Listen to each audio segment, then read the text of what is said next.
The opening segment with all those guys mentioned come out. The heels are doing a mock funeral of Goldberg's career here, and Flair's going to show up as a heel and say he was the one who screwed Goldberg, and it wasn't that Animal and Steiner conspired against Flair, but that Flair was in on it. And he explained all that on TV, but never explained why. But he did say it was all part of the long-term plan. What'd you think of this funeral for Goldberg's career?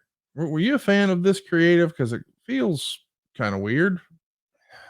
Again, back to WCW creative at the time. And my overall feeling on, and look, there's been funerals, there's been, family get-togethers. Me, Jay Lethal and crew went down to the farm, the Briscoe farm. At TNA, we had a funeral that I thought was super successful on burying Team 3D. It's all been done, but to do one live in the ring ups the chances of it falling apart exponentially. If it's done in post-production, you can clip, because it's a different cadence. You're shooting a television scene with wrestlers that are at varying degrees different actors, but this was a real challenge. As you say, sometimes go out of your way to watch it. Fans, you don't really have to go out of your way to watch this. No, it wasn't real good TV, but it was, I'll call it another segment on Nitro and Thunder. The following episode of Thunder, we see Ernest the Cat Miller booked totally buff in a match against Chronic, which they won after you interfered.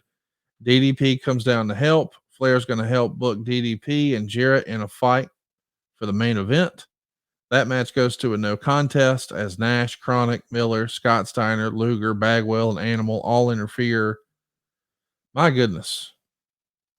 Interference in every match. I mean, this is just, I guess, the story we're trying to tell, that it's chaos and it's battle, but it doesn't feel very compelling then, now, or ever to me. What say you? Yeah. Just the creative, and either we were doing Nitro and Thunder both in the same night we were about to do. Again, the vibe and the tension and the unknown, just once 2001 rolled around and the first pay-per-view, and I don't say ironically, but yeah, just the main event was a disaster. I don't know what the opposite word of momentum is. What did that be, Conrad? No momentum. That was WCW. There was just no momentum whatsoever. And so now we're a year, or not say a year removed, but 6 months removed from the Bash at the Beach and the Hogan lawsuit, and or just that. And Vince had at this point come and gone. Russo had come and gone 2 or 3 times. The creative team, if you will, just struggled week to week. And then there were so many guys on the roster that had really got comfortable with, I'm just going to pick up a check. And at this point, people were saying, I'm just going to pick up a check and be hopeful that some change is coming. I mean, I kind of felt that watching, I felt like I would probably be in that same camp, but it's one thing to think that, it's another to hear it, I suppose. There's a special Tuesday Nitro, because at this point, we're not even bashful about preempting Nitro. Nash is going to demand a title shot against Steiner at Super Brawl Revenge, which Flair agrees to as long as Nash can beat Bagwell later that night. Ernest the Cat Miller books a match between Luger and DDP. The winner will referee the Nash and Buff Bagwell match, and he bans Buff and Nash from interfering.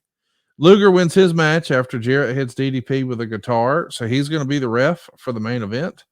And Nash wins his match with DDP, or his match rather, after DDP knocked Luger out and counted the pin with Luger's hand. So you know what happens there. A big brawl in the ring. Again.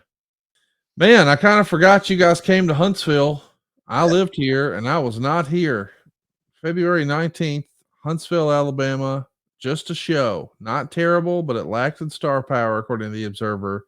The angles at least made sense to build towards the pay-per-view. It opened with a funeral for the career of Nash, bringing up Goldberg, Sting, and Booker T to build for their return. Meltzer would say, all I know is if I die, I want Flair delivering the eulogy. He, with a straight face, said that Nash was a special kind of athlete who only comes around once in a lifetime. Another funeral segment.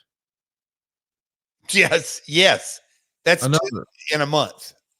And listen, I know this is silly and not a lot of people care, but can we throw that graphic back up there again, Marcus, of Kevin Nash, where we're memorializing him?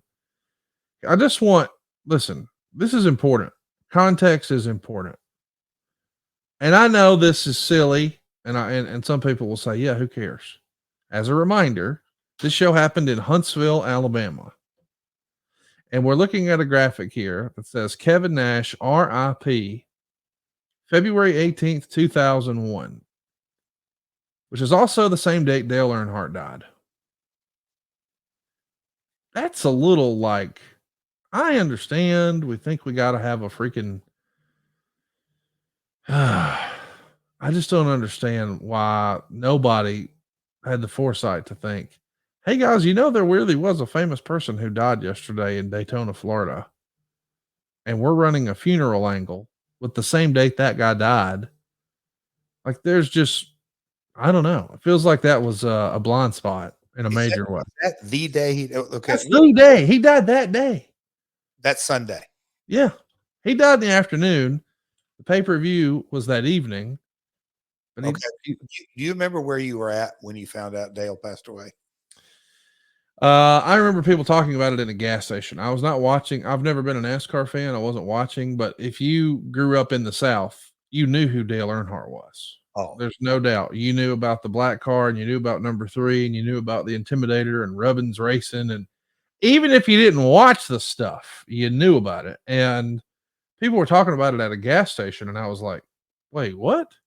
Because, even when I saw, respectfully, even when I saw the replay, I thought, well, that's not like the one that got the Allison boy. And like there were so many of these spectacle crashes that, cars are flipping and turning and on fire and exploding. And then he ran into the wall and it didn't look nearly as gnarly, but that was enough. So after the show, we went into Logan's, south of Nashville. And when we walked in, because we wanted to eat in a hurry, we walked over to the servant at the bar. We walked over there, and I can remember the bartender and like everybody in the restaurant. Now, this is,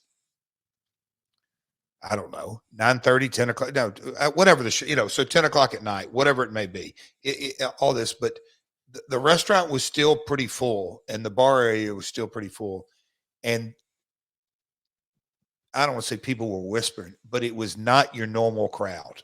It was so low key. And we were like, wow. I just remember thinking, because, I've been around NASCAR a long, long time and knew lots of folks in it. And Dale is the Elvis, the Garth Brooks, the Michael Jackson, whatever you want to say. He was the guy, if you to try to put it in the best context.